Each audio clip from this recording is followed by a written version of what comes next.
Moments after the shooting, this happened. This is the original angle. What have we been missing? Guys, look closer.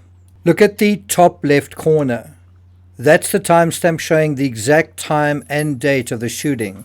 That's really how they are going to verify literally all the footage, each and every video they analyze. That is what they're going to use to authenticate all the video footage. It'll be around the timestamp of the shooting, which is a matter of fact. And let's put that timestamp on screen. 122330. I got nightmares in my head, I fear thoughts build up until I can't feel. My mind fills up into a creature, and it haunts me somewhere much deeper. I got nightmares in my head, I fear.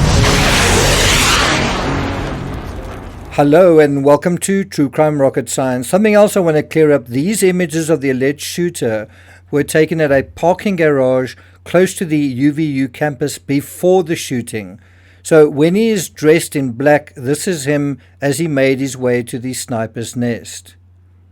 The garage is located at point number 4 on the New York Times graphic. If you're not sure about that, you can go to Taylor Hanson on X. He's basically retraced the shooter's movements and recorded himself doing so, including himself going up the stairs to the first floor. And he not only corroborates the movement, but also the timestamps of the movement. And as he said, all checks out. Let's go to 202 in Hanson's post on X. The total length of that is 1046.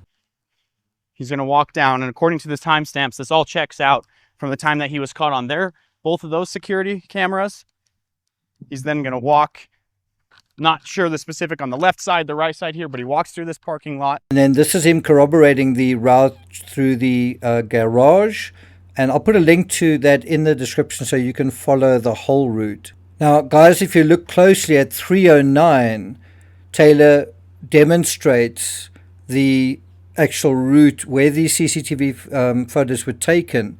You can actually recognize the railings, the whole context, the whole concrete surroundings. So he swings a right here. He's keeping his head down. Obviously, he knows that there's a camera here. And right here is where those additional images were actually released from this security camera. And he's keeping his head down just like this. He walks up. So after the tunnel and the staircase where he was caught on... And that is exactly how you verify information. You go out there into the real world and check. So kudos to Taylor for doing that.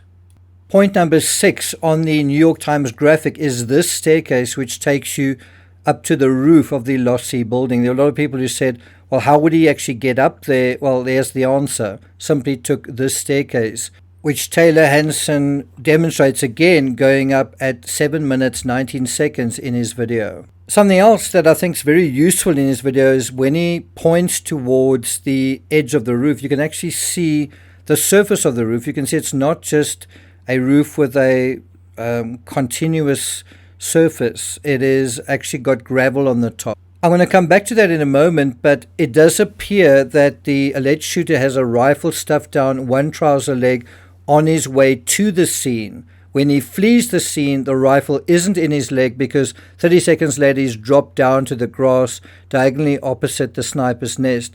First of all, it wouldn't be possible to do that in that length of time. And secondly, he wouldn't be able to run with the rifle stuffed down his jeans. So he's literally running with it in his hand. You can see just make out the silhouette of this rifle in the front-on image. Now, to reiterate what I've said, when he runs across the grass, he has the rifle in one hand and partially covers it with a towel, and then you see him walking normally as he reaches the road.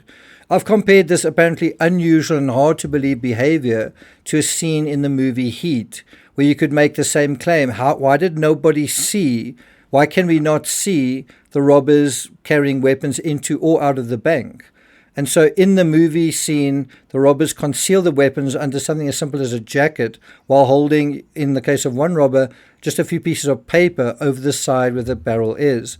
When they exit the bank, the barrel is actually visible, peeking under the jacket bottom to passers-by on the sidewalk, but none are paying that sort of attention. In the spiel of this bank robbery, obviously it was planned, premeditated, just as in terms of this assassination. At UVU, I don't think anyone was paying that sort of attention either. And even reviewing the footage, I don't think anyone has really looked at it closely enough to see how his movements changed from fleeing the scene. This is so important.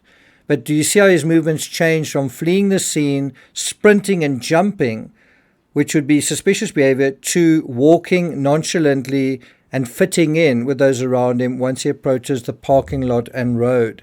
If he was innocent, why would he be doing that?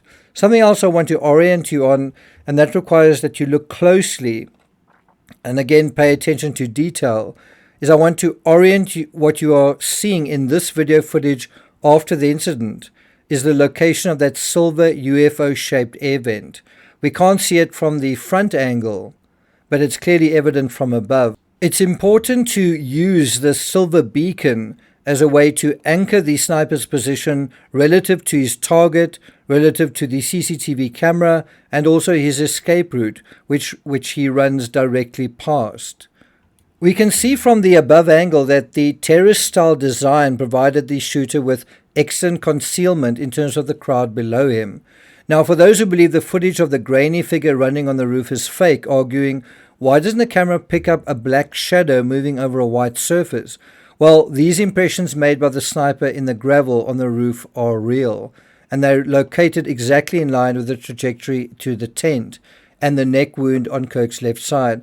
The other thing I think you could do, if there was any doubt, is you could recreate the whole thing. You could have somebody else run across that area, look at the recording and at the same time of day, and see whether there's a difficulty in the camera picking it up. And I would argue that it probably would do the same thing. Also, how Kirk reacts when struck makes sense from a bullet hitting him on his left, our right side. It also makes sense that he would fall backwards if his body absorbed the energy of the round, which indeed appears to be the case. It doesn't make sense that he would fall backwards if the bullet went through via a side trajectory. That suggests he would fall either forwards, to the side, or not at all. Or from a side wound like that, he would just slump in his chair. Now, coming back to the original question, why the camera doesn't pick up a black shadow moving quickly over a white surface, I can't tell you. It may be due to the speed, the contrast, the angle, the resolution of the camera. Not only that, but also the camera that's recording a second-hand version of the already distorted pixelated footage. Look at what happens when you do that. The small one is going to zoom in all the way as much as it can.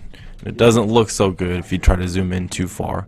And that's just a short snippet from a channel called The Security Experts.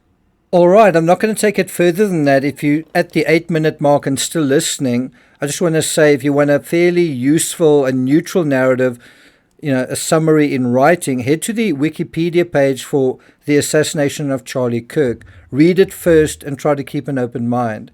Now, before you criticize Wikipedia, Wikipedia gets its content by sourcing credible sources, which they list like a peer-reviewed report at the bottom of the page. Just for this one article, Wikipedia lists 326 sources, and since that page is updated, that number is only likely to go up. And this is the one way of checking, verifying whether your information is valid, genuine, the truth, factual, accurate, is the number of sources that are used that basically corroborate one another. It's not a foolproof system, but it is one that generally works.